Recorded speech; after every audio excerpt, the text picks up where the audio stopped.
नमस्कार मित्रांनो, मी Prashant Sawant global academy गंगाखेडमध्ये आपल्या सर्वांचं स्वागत करतो. आज जे काही लेक्चर होणार आहे त्याच्यामध्ये आपण SSC GD ला सगळ्यात जास्त प्रिफर केलेला आहे. सोबतच रेल्वे ग्रुप डी, महावितरण, जिल्हा परिषद भरती, पोलीस भरती, सरळ सेवा भरती जे काय असेल त्याच्यामधले प्रश्न तर तुम्ही सहजरित्या सॉल्व्ह कराल जर हा पूर्ण व्हिडिओ तुम्ही पाहिलात तर.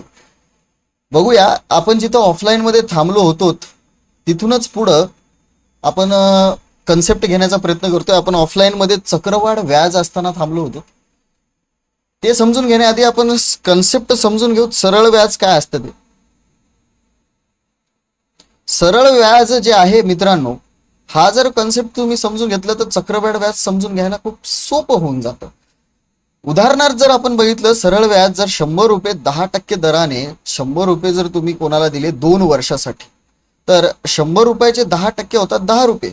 दुसऱ्या वर्षी 10% व्याज लागेल 10 रुपये, तिसऱ्या वर्षी 10 रुपये, चौथ्या वर्षी 10 रुपये. म्हणजे सरळ व्याज मध्ये जे लागणारं व्याज आहे ते बदलणार नाही, ते सारखंच असतं, म्हणून त्याला आपण सरळ व्याज म्हणतो. पण चक्रवाढ व्याजाच्या बाबतीत असं होत नाही. तेच उदाहरण आपण जर बघितलं, 100 रुपये जर तुम्ही 10% दराने 2 वर्षासाठी कुणाला दिले, 10% दराने 100 रुपयाचे 10% 10 रुपये व्याज तुम्हाला पहिल्या वर्षी मिळेल. दुसऱ्या वर्षी 10 रुपये तर मिळेलच मिळेल 10% व्याज. पण हे जे पहिल्या वर्षी मिळालेलं व्याज आहे त्याच्यावर सुद्धा 10% व्याज मिळेल. म्हणजे ह्या 10 रुपयाचे 10% 1 रुपया. चक्रवाढ व्याज जे आहे हे 10 रुपये, हे 10 रुपये आणि हे व्याजावरचे व्याज 1 रुपया, हे सगळं मिळून 21 रुपये चक्रवाढ व्याज तुम्हाला मिळेल. तेच सरळ व्याज जे असेल ते 20 रुपये मिळेल. ठीक आहे, तर हा जो सरळ व्याज आणि चक्रवाढ व्याज मधला फरक आहे. तुम्हाला कॉमन एक पद्धत माहिती असेल की जर रक्कम दिलेली असेल 100 रुपये, त्याच्यावर 10% व्याज असेल तर ते 110% होते भागिले 100, परत 110 भागिले 100, आणि असं करून तुम्ही हे सोपी मेथड तुम्ही वापरलेली असेल कदाचित. हे 0 आणि 0 कॅन्सल, म्हणजे 11 गुणिले 11 इथं 121 होतात. आणि हे जे 21 रुपये एक्स्ट्राचे जास्तीचे मिळालेली रक्कम आहे त्यालाच आपण चक्रवाढ व्याज म्हणू. पण मित्रांनो, ही जी पद्धत आहे ही कुठंतरी मर्यादित पद्धत आहे, प्रत्येक ठिकाणी ही वापरल्या जाऊ शकत नाही. पण ही जी पद्धत आहे ही कुठल्याही प्रकारचं उदाहरण येऊ द्या, तुम्ही वापरू शकता आणि त्याचं उत्तर काढू शकता. ठीक आहे, तर याच पद्धतीचे प्रश्न बघण्या अगोदर आणखीन एक गोष्ट तुम्हाला सांगायची, ती म्हणजेच दर जो असतो, दर या ठिकाणी तुम्हाला जर म्हणलं की 50% दर असेल तर याला आपण असं लिहू शकतो 50 भागिले 100. म्हणजेच हा 0 आणि हा 0 कॅन्सल होऊ, 5 1 5 5 2 10 म्हणजेच 1/2 आपण लिहू शकतो 50%ला. तसंच जर 16.2/3% हा जर दर असेल तर याला सुद्धा असं लिहू शकतो 48 49 50 भागिले 300. म्हणजे हा 0 0 कॅन्सल, 5 1 5 5 1 30 म्हणजे 1/6. हे जे दर आहे आपण 16.2/3%ला 1/6 लिहू शकतो. याच प्रकारचा दर मी तुम्हाला प्रश्न सॉल्व्ह करत असताना असंच सिम्प्लिफाय करून दर घेणार आहे, म्हणून हे तुम्हाला माहिती असावं. पुढला प्रश्न बघू आपण की नेमका कशा पद्धतीने येतो आणि त्याला सॉल्व्ह करायचं. इथं बघा, 1470 रुपयाचे 14.2/7% वार्षिक दराने 2 वर्षाचे चक्रवाढ व्याज काढा म्हणून प्रश्न तुम्हाला विचारलेला आहे. मग इथं दर जे आहे 14.2/60% आहे, आणि याला तुम्ही कॉमन मेथड जे आहे, पद्धत आहे, त्या पद्धतीनं करायला गेलं तर होऊ शकत नाही. म्हणजे करता येईल पण ते थोडस खूप अवघड जाईल कॅल्क्युलेशनला. म्हणून मी तुम्हाला एक पद्धत सांगतो, ती लक्षात घ्या की 14 7 98 आणि 2 100 होतात. 100 भागिले मी इथं खाली 700 लिहू शकतो, कारण हा पर्सेंटेज खाली गेल्यास डबल 100 त्याला गुणल्या जातं, तर 1/7 होईल.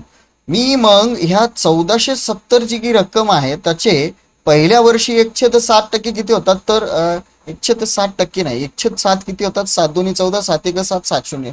दुसऱ्या वर्षी सुद्धा 210 रुपये व्याज मिळेलच, सोबतच ह्या 210 वर 107 एवढं व्याज लागेल, कारण व्याजावर व्याज लागेल तेव्हा तर तो चक्रवाढ व्याज होईल.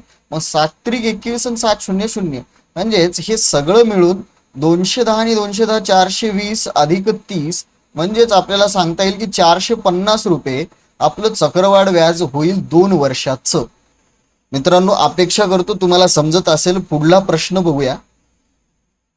एका रकमेवर चक्रवाढ व्याजाचा दर साल 10% दराने 2 वर्षामध्ये 756 रुपये व्याज होते, तर ती रक्कम कोणती असं तुम्हाला विचारलेलं आहे.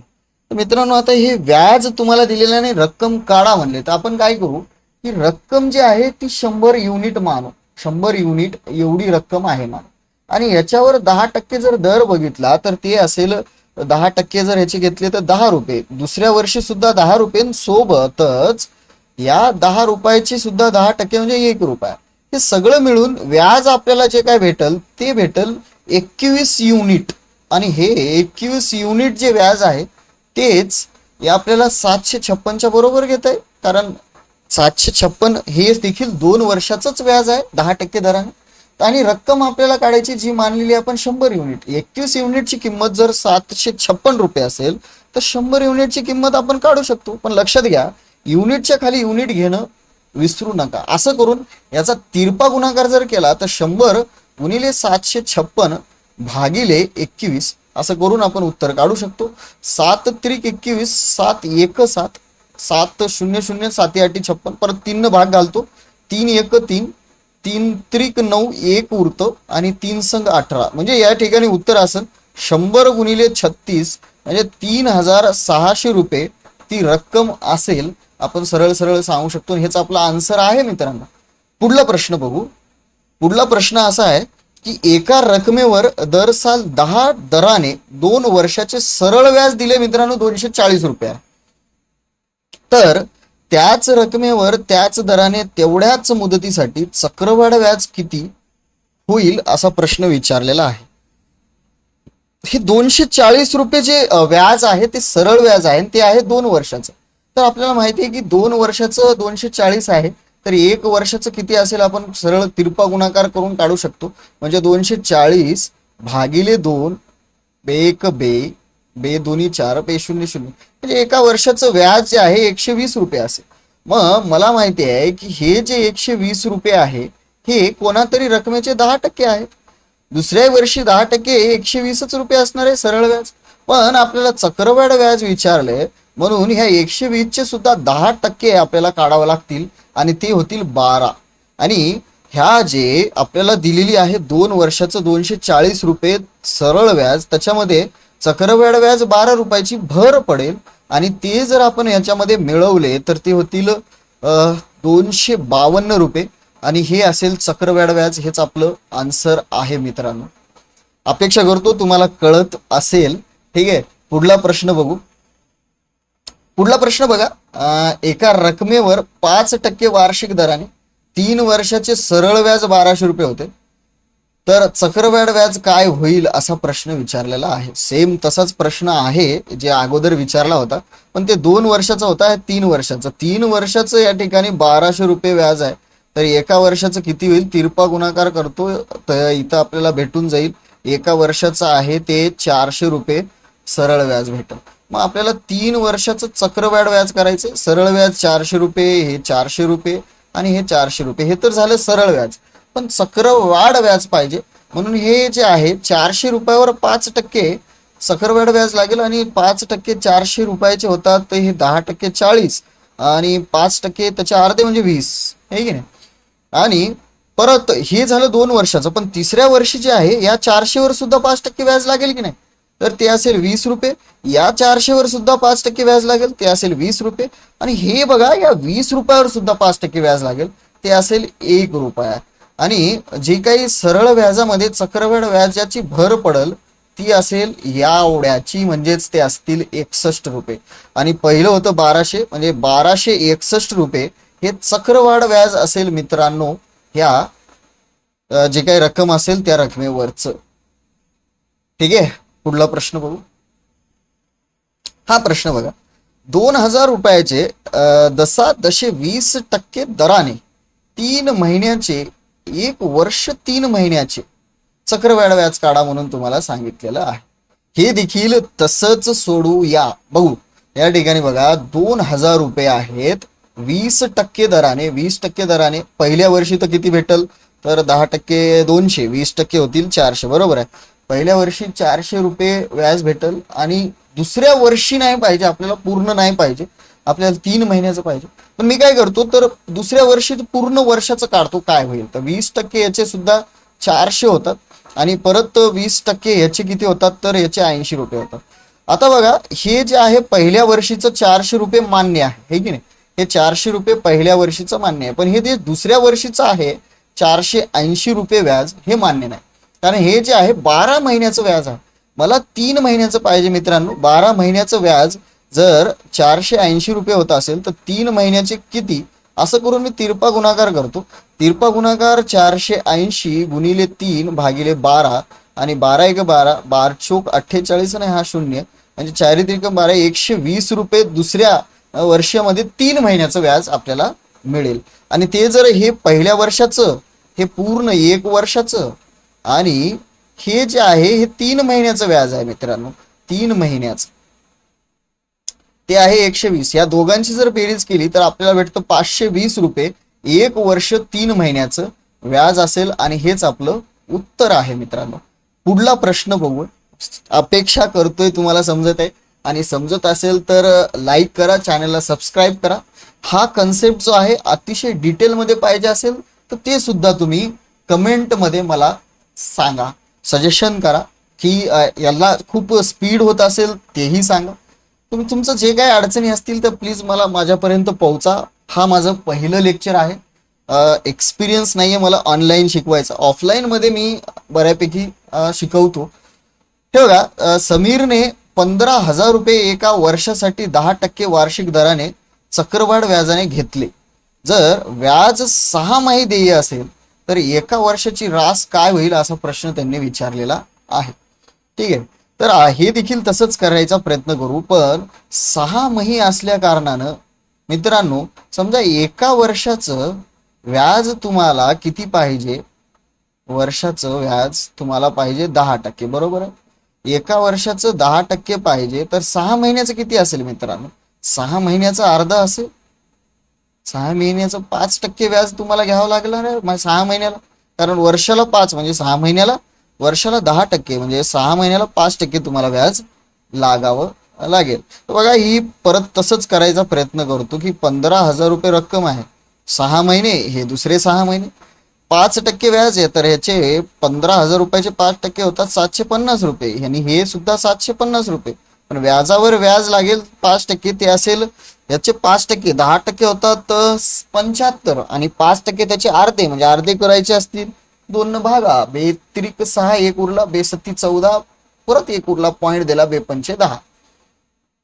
तर हे जे काही व्याज लागेल ते असेल 750 आणि 750 1500, आणि हे 37.5.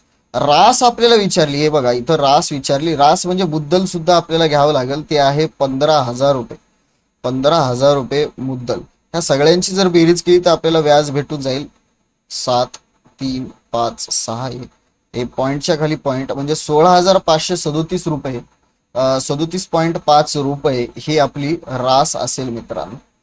ठीक आहे, लक्षात येत असेल अपेक्षा करतो. पुढला प्रश्न बघा.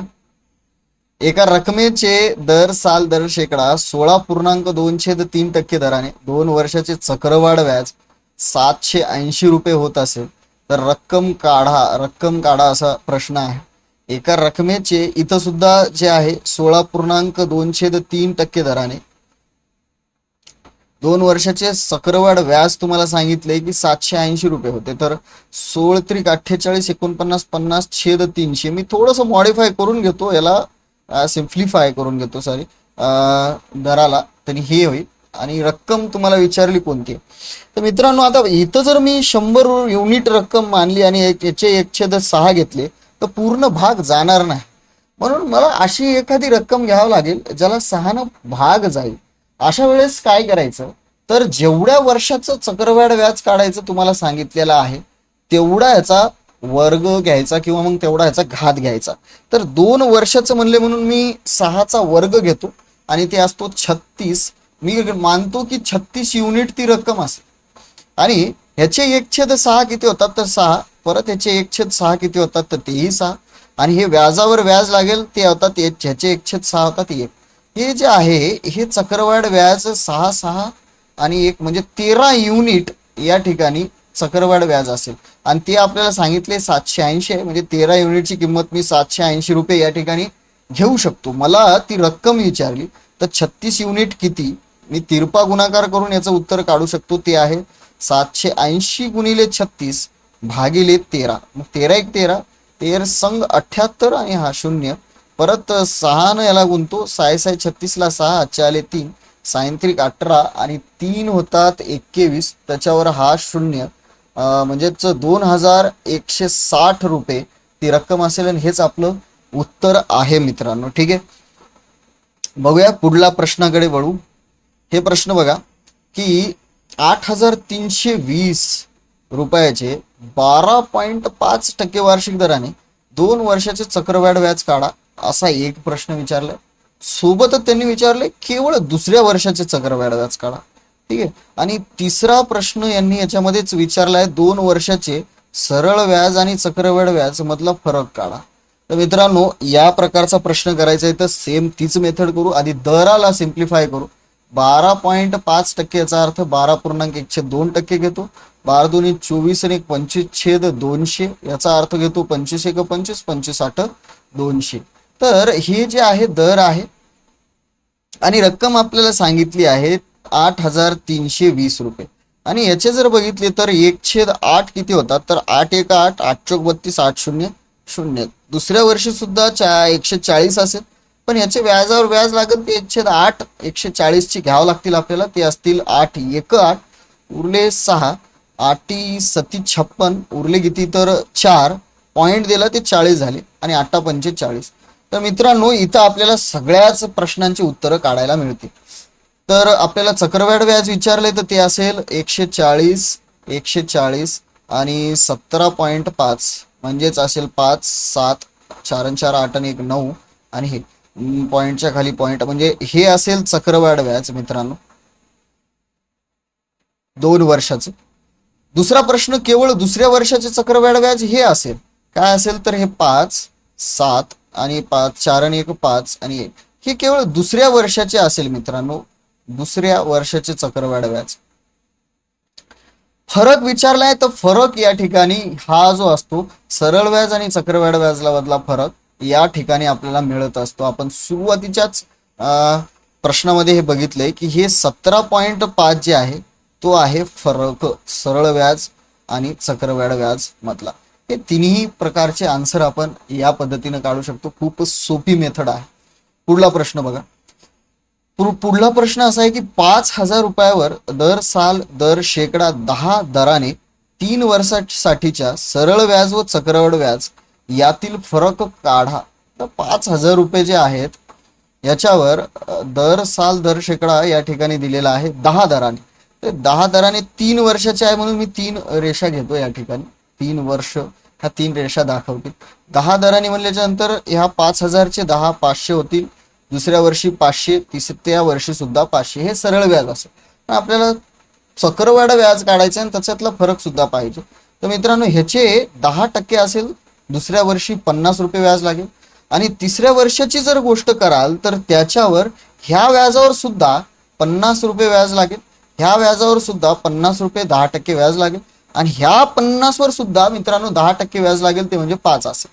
इथं जे आपल्याला फरक दिसतो तो असतो हा मित्रांनो. वरचं जे सरळ व्याज आहे ते तसंला तसं असतं, सारखं असतं दरवर्षी. पण चक्रवाढ व्याज बदलत असतं आणि जो काही बदल आहे तो इथं जे एक्स्ट्राचे दिसत आहेत ते असतो. म्हणजे 50 50 50 150 आणि 5 म्हणजे 155 रुपये जे आहे सरळ व्याज आणि चक्रवाढ व्याज मधला फरक असेल 3 वर्षाच्या. अतिशय सोप्या पद्धतीनं मी तुम्हाला सांगण्याचा प्रयत्न केला मित्रांनो. व्हिडिओ आवडला असेल तर लाईक करा, सबस्क्राईब करा, शेअर करा आणि कमेंटमध्ये कळवा. जर आवडला नसेल तर ते देखील कळवा. याच्यामध्ये काही इम्प्रूव्ह करता आलं तर मी 100% ते करण्याचा प्रयत्न करेन. धन्यवाद.